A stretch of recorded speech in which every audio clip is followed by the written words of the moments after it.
Mizzy, real name Bakari Bronze O'Garrow, gained notoriety for a series of video stunts that had people enraged, like this one. These random houses, let's go.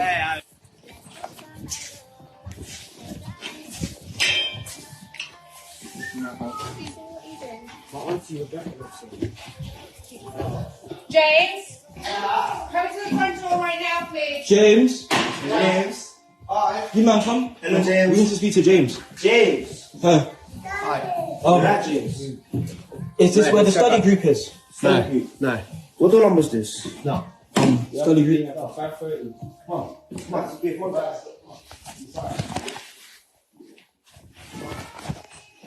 this is not where the study group is. I got kids, man. Oh, you got kids? Oh, sorry. Oh, I thought this was the study group. I actually thought. And this is the study group. That video went viral and led to Mizzy's arrest, resulting in a criminal behaviour order and hundreds of pounds in fines. As part of that order, he was banned from entering private property and posting videos of strangers. Just a few days later, he was arrested again for breaching it.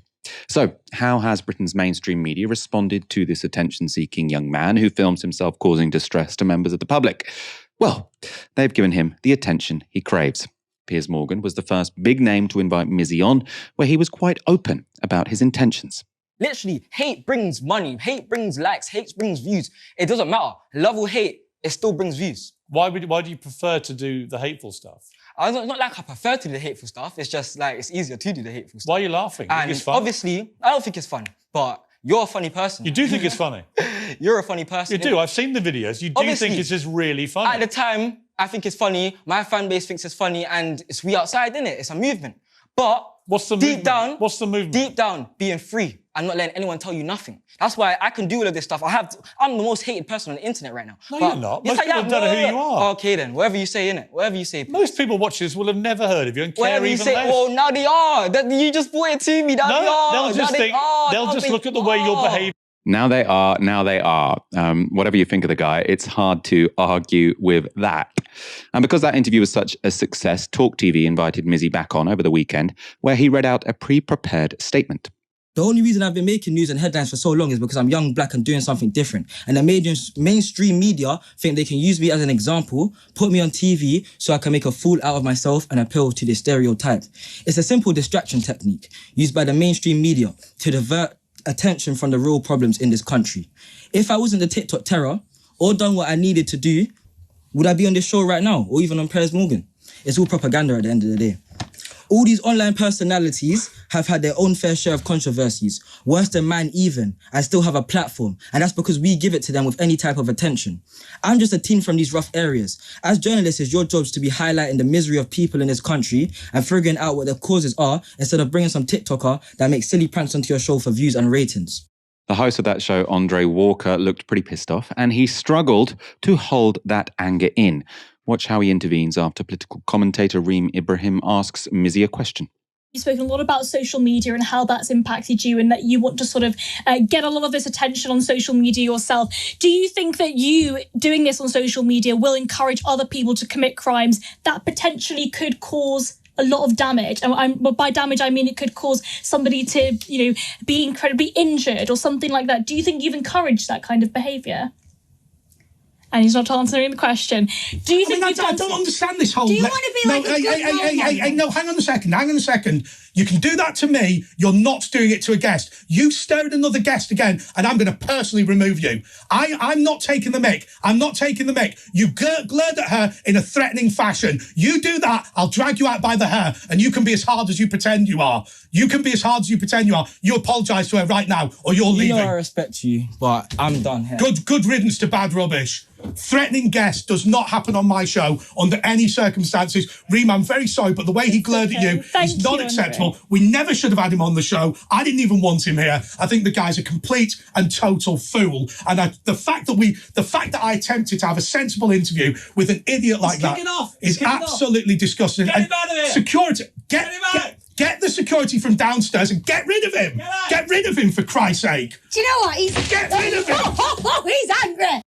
Jesus Christ. Mizzy, not a likeable guy. Andre Walker, far, far more dislikable. You stared at her in a threatening way. What does that even mean? Now, you might be thinking, look, this is Talk TV. These are people who are desperate for ratings. Of course, they would invite someone like Mizzy on to give him the attention he craves. But you'd be wrong if you thought it was just the likes of Talk TV, because the BBC has also had him on to discuss another obnoxious self-promoter, this time the extreme misogynist Andrew Tate. Now, according to Newsnight, they asked Mizzy because he had had an interaction with Tate online. This clip starts with author Laura Bates explaining to Kirsty Walk why she thinks Andrew Tate is so popular. You know, his traction is massive.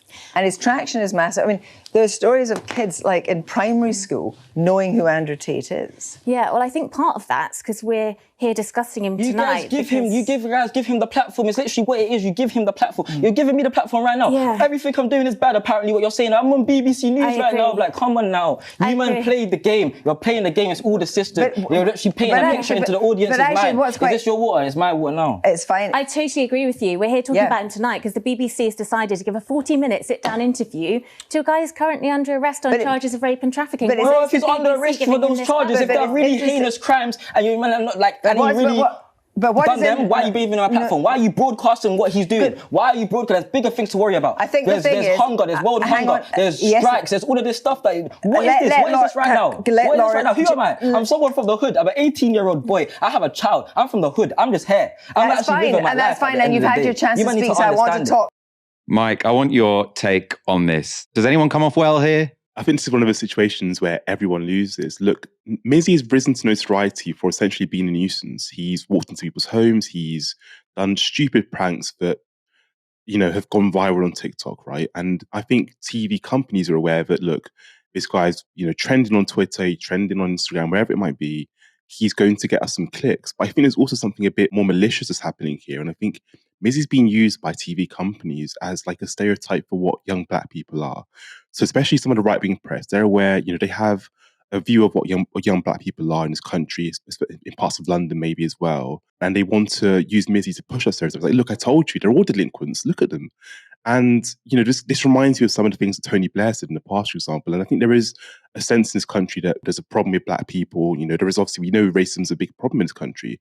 And I remember Tony Blair, when speaking about knife crime, said that black culture is to blame for knife crime. Right? He ignores things like poverty, ignores things like, you know, expulsion from schools, all these other contributing factors. And he says, well, actually, no, it's because you're black. That's why. In Glasgow, when similar knife crime was happening, you know, amongst white youths, it was never blamed on their ethnicity. So I think Mizzy is being used to kind of advance this image of black people being delinquents, young black people being delinquents. And it's happened in the past. We constantly emphasize these negative stereotypes. We've seen it, the press do this in the past. If I was to say the name Joshua Beckford to some of our listeners, they probably wouldn't be aware of Joshua Beckford. But Joshua Beckford, at the age of 6, the young black boy from Tottenham, he was admitted to Oxford, and he's completed a degree from Oxford at age 14. So those are the stories that we could emphasize, the press could emphasize. We choose to emphasize Mizzy's delinquents because A, it gets clicks. Of course, that's something that the media companies want, but also it paints the image of a delinquent black man, which I think a lot of, you know, especially the right-wing press, it's an image they want to emphasize.